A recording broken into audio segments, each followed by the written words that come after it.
this 3P conversation. Today I am talking about my book, Create a Home You Love, under the name Amy Taylor, which is my maiden name. It took me about 20 years to change my name. I had some questions in the community that I asked a couple of weeks ago for ask a question or two for a solo podcast. And then I ended up repurposing something else into the podcast. But I am here answering these questions today. So there's 3 questions that came through. Relationship basics, which I'm going to leave for another day. Housework and ready. And then what I've pulled up, I love an acronym. If you've been around for a little while, you will probably have noticed I love acronyms. I love alliterations. And there are quite a few in the Create a Home You Love. And 2 of those were the Housework and the Ready acronym. So I'll speak into the Housework first. It's not in the list. I've pulled up the list. There's a list of about 20 different acronyms. We'll see which ones grab my attention as we hang out today. The Housework acronym. So work is washing, options, outstanding, room rescue, and then kitchen. And what tends to happen for me is that the acronyms appear and I then follow that. So I'm still looking for it on the list. It's not on the list. So I don't know where that person's drawn that question from, which is fine. It doesn't really matter. So housework. So when I first started years ago playing in this space of creating the home I love, rearranging my household routines, bringing in a management plan, all of those kinds of things, I was still in a space of a reasonable level of fatigue with quite a lot to do. So my fatigue is improved slightly, but also my list of to-dos has decreased substantially. And what I noticed as I was trying to navigate creating systems for my household and routines and a level of structure, if I started in the kitchen, I would be depleted very, very quickly, and then I wouldn't have the energy for the other tasks on my list. And so moving the kitchen to the last task that I did made sense for me fatigue-wise. Something that always needed doing in my household and still almost always needs doing, though it's generally not by me these days, was washing. We had 4 kids. And so at one point we had 4 kids under 6, and then they grew up. We had 4 kids in primary school. And I think 4 kids in primary school was about the time when I was putting together this framework, or when the framework appeared to me. And so there was always a load of washing to be done, or a load of washing to be moved from the washing machine to the dryer, and generally washing machine to the dryer and you load into the washing machine. Like, it was a reasonably consistent process. So there was always going to be washing. There were always other options or things that were outstanding that needed to be taken care of. The room rescue was, now this varied depending on where I was in terms of energy, in terms of what I was enjoying most. So one of the techniques that I used for a little while was the Pomodoro technique. For anyone not familiar with the Pomodoro technique, it utilizes a timer, generally of about 25 minutes. And then you work for 25 minutes and you take 5 minutes off, and it brings in a work rest cycle. There's another cycle. There's a whole thing about cycles that's coming up for me at the moment as I'm exploring. And so the room rescue might have been just set the timer for 25 minutes and do as much as I could in that 25 minutes. Conversely, it could have been at a stage where I was at pick up 5 things in the room, and it was, I think there was a 5x5. The one that I remember is like a 3x5, I think, and we're tracking back a long time ago. But pick up like 5 pieces of rubbish, pick up 5 things that don't belong, and just put 5 things that are in that space but not where they belong back into the space that they belong. And so that was an option. Sometimes it was just pick up all the rubbish. Sometimes it was work until the room was complete. And so depending on my mood, depending on where I was in terms of listening to other people's ideas and taking them on and trying on what worked for me. These days, I'm less rigid with it. There's generally always washing. As I said, the family does their own washing now. So my husband does his own washing. The kids all do their own washing. We did try on Patrick being the person responsible for washing, and I think my daughter is still taking advantage of that. She's the only one, though. So everybody else just does their own loads of washing, and then things like sheets and towels are done sometimes by Patrick, sometimes by me, sometimes by my husband, sometimes whoever sort of notices. And so that structure has now well and truly faded away. When we needed the structure and when I needed the consistency, I would rely on that housework frame. I did mean to get, there's a graphic. If you're in the community, I'll post a picture of it down below. I assume it's still in the kitchen.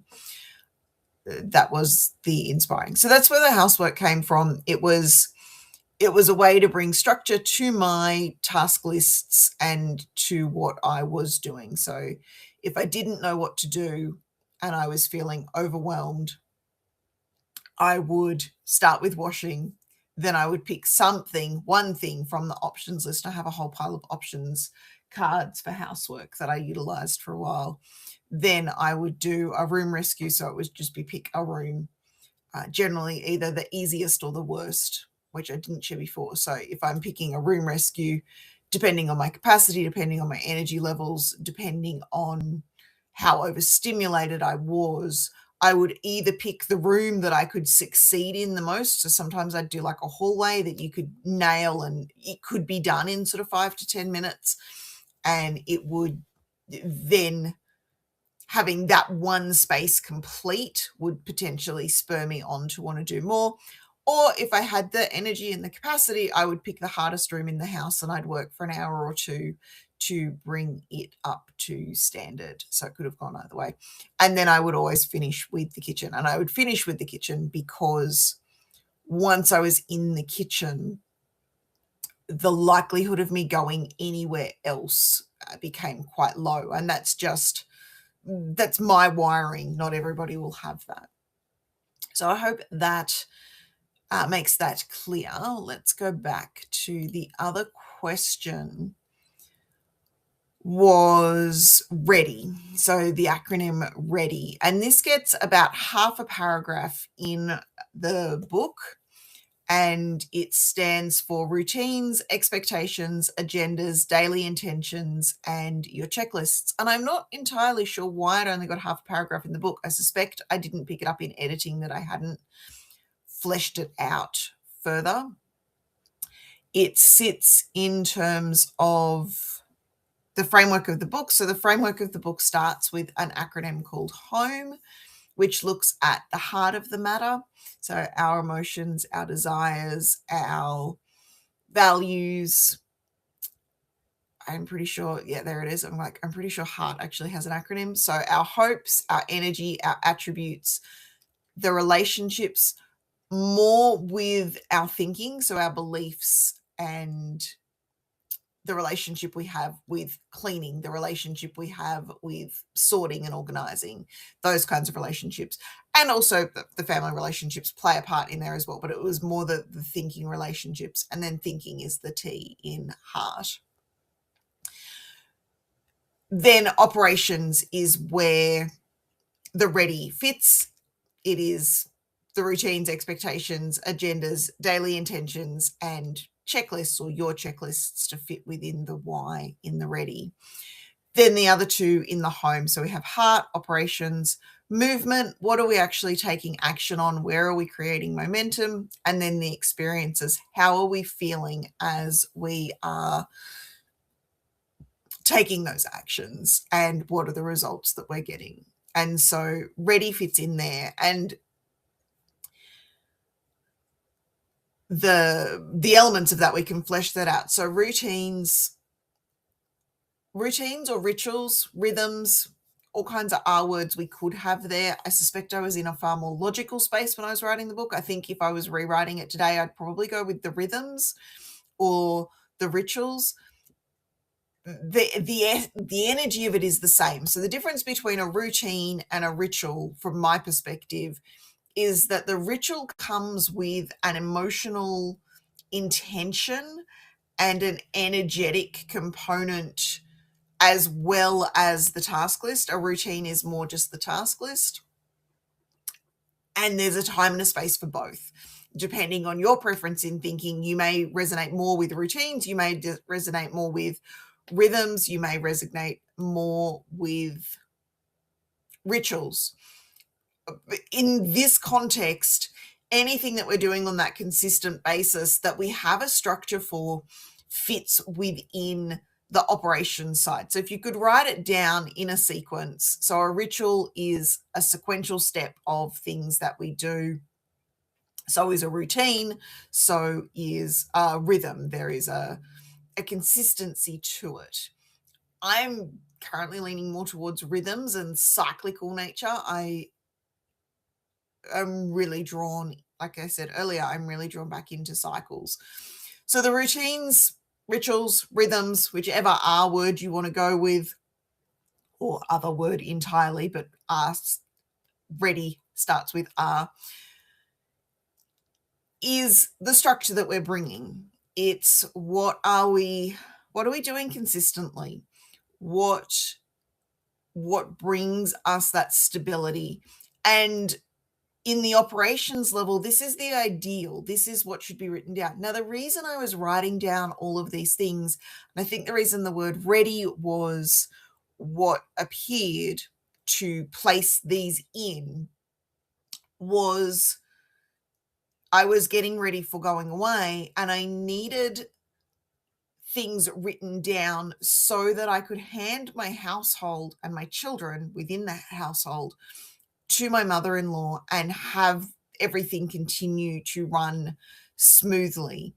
And where I noticed we started hitting tension in that was where I stopped writing it down, where the kids started taking more responsibility for themselves. So when the kids were very little, a lot of our routines, our rituals, our rhythms, whatever you want to call it, were led by me and managed by me. And then as our children grew a little bit older and our oldest reached high school, that was handed over to them to manage. So their morning routine, their evening routine, but particularly the morning routine, was where tension arose because I hadn't written down the routine.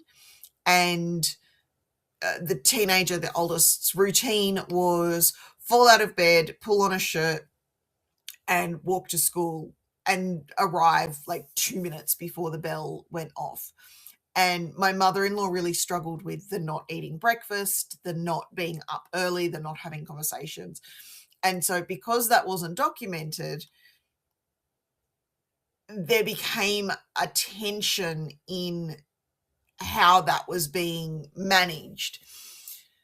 It wasn't documented because I no longer managed it and I'd handed it over to the teenagers to manage, but I hadn't documented that either. And so this was me getting ready to hand the household over to someone else and to ideally have it run quite smoothly. And then this leads into, so having those routines documented leads into the expectations. My expectation for my teenager was that they would be at school on time. And that was the only expectation I held, was that you get up, you get dressed, and you arrive at school at time, on time, or at a time. And within the first half hour was reasonable, and what most of the others that went to that high school, we had kids go to different high schools. I digress. it leads into the expectations, where those expectations aren't clear. This is my expectation and it needs to be communicated so that others can live up to it.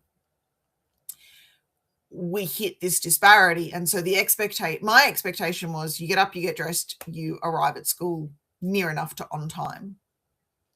My mother-in-law's expectation was you get up, you have breakfast, you have a conversation, you get dressed, and then you arrive at school, I suspect, early, based on other elements. And so the differing expectations created conflict. So my expectations versus my mother-in-law's, and my teenager was living up to my expectations, but my mother-in-law had higher, more different expectations. And so that became a source of conflict. Where our expectations don't align with reality, I don't really like reality as the word there, where our expectations aren't aligning with the experiences, we can hit points of frustration, bitterness, disappointment. And sometimes it's about communicating the expectations, and sometimes it's about changing the expectations to match what is able to be provided. So whenever we're in relationship with somebody else, there's got to be that negotiation. It's like, this is my expectation. Can you meet that expectation? And then we either need to decide whether we're willing to tolerate the lower bar or the different ability or capacity to meet an expectation. And if we're not, then how are we going to navigate that? Because sometimes it is a capacity thing. It's not a lack of willingness, it's a lack of capability. And there's definitely negotiations to be had there. So that's the expectations. Agendas, I am guessing I was referring to sort of more big picture. So the routines are the little pieces, the agenda is the big pieces. So the routine is like morning, afternoon, evening,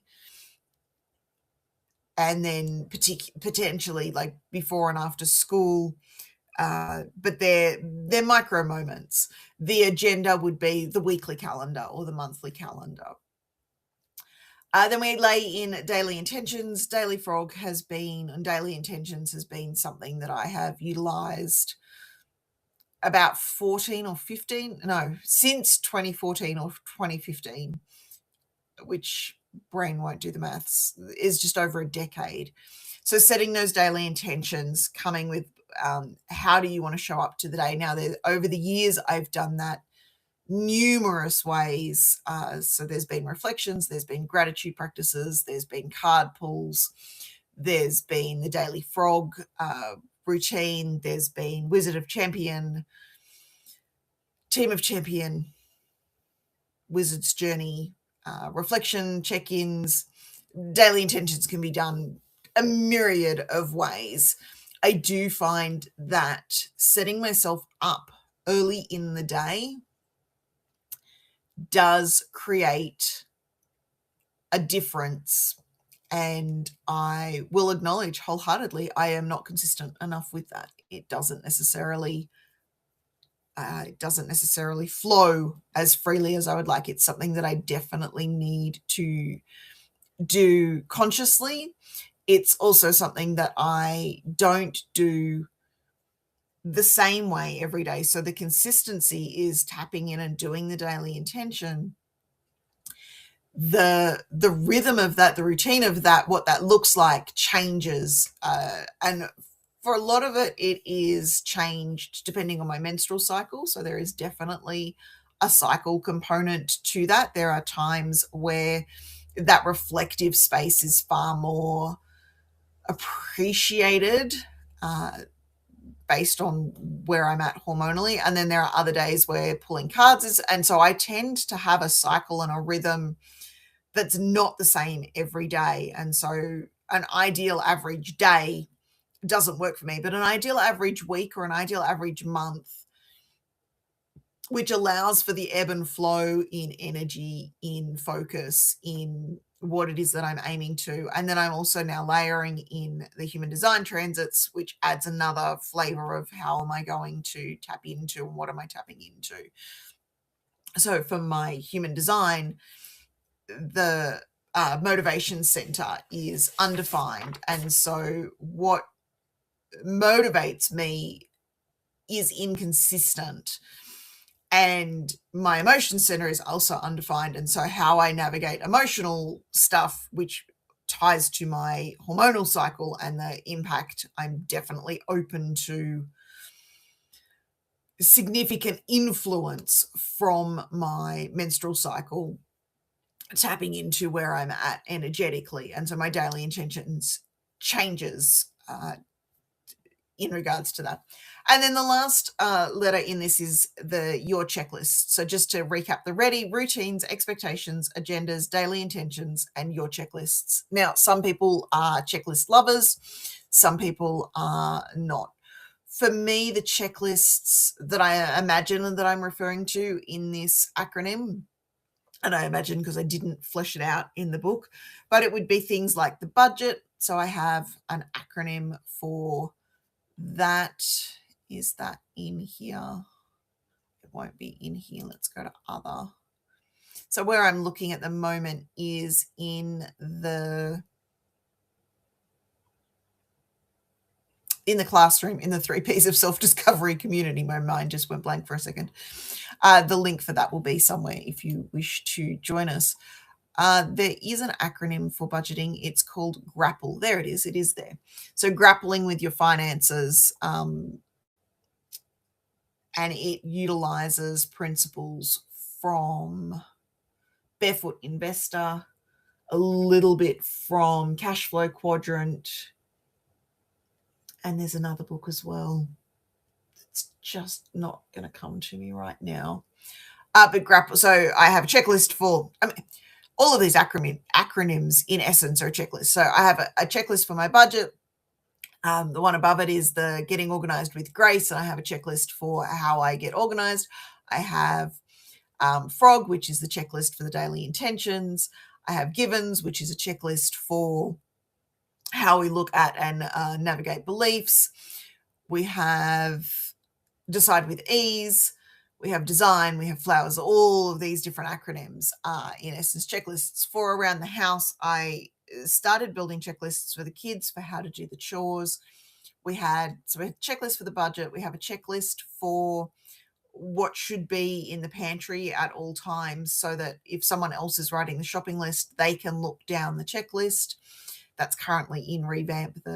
One of the teenagers has taken on the shopping as their responsibility as we're navigating this shifting dynamic. But what was the checklist for the pantry? Checklist for meals? Checklist. I had lots of checklists. It gave me a sense of security through a form of control. These days I'm far more fluid, and there is less need for that. And I'm also not outsourcing my house. So the checklists are quite handy when you're having to share the responsibility with another person. So I would go away for a week every 4 to 6 weeks, and somebody else would come into the house and look after the kids for me. My mother-in-law, so just someone random, but having those checklists in place, what got done when, what the kids were doing, where everything lived, made it really easy to share that dynamic. And like I say, it was the getting ready for me to go away. I also find that it's now in a space where I'm getting ready for the kids to move out. So creating the structure, creating the routines, the expectations, the agendas, the daily intentions, and the checklists for them. I asked them 2 or 3 days ago, can you write a checklist of, if you had to move out tomorrow, what do you need to learn? And so we can start working towards ensuring that they have learnt what is helpful to them. And most of them are reasonably well equipped. I think a lot of what we're seeing in the dynamic at the moment, and my youngest pointed it out to me the other day, it's like, well, if you're not here, we step up. But while you're here, we take advantage. And so navigating that, how do we have them not taking advantage of me while I'm here, and building the relationship, building some reciprocity. And so we may create some checklists for that. We may create some routines. We may create some expectations. We may start setting some daily intentions around reciprocity and bringing in reciprocity. And so that, I hope, fleshes out the getting ready component. I'm just tapping into if I'm going to make today a short podcast or if I am going to dive into something else. And I'm inclined to just go with a short podcast. If you have any more questions, this is why I love doing these conversations live with somebody to ask questions. I can tend to respond better to the questions and tapping in. Apologies. I'm just going to mute and cough again. Let me have a sip of my tea and I will navigate whether I'm going to go through another one of these or not.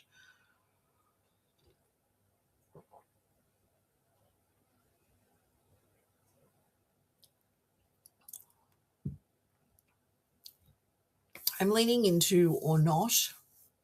I sense that I've covered plenty for this conversation. If you'd like to be part of these conversations, that is an option for VIP members in the community.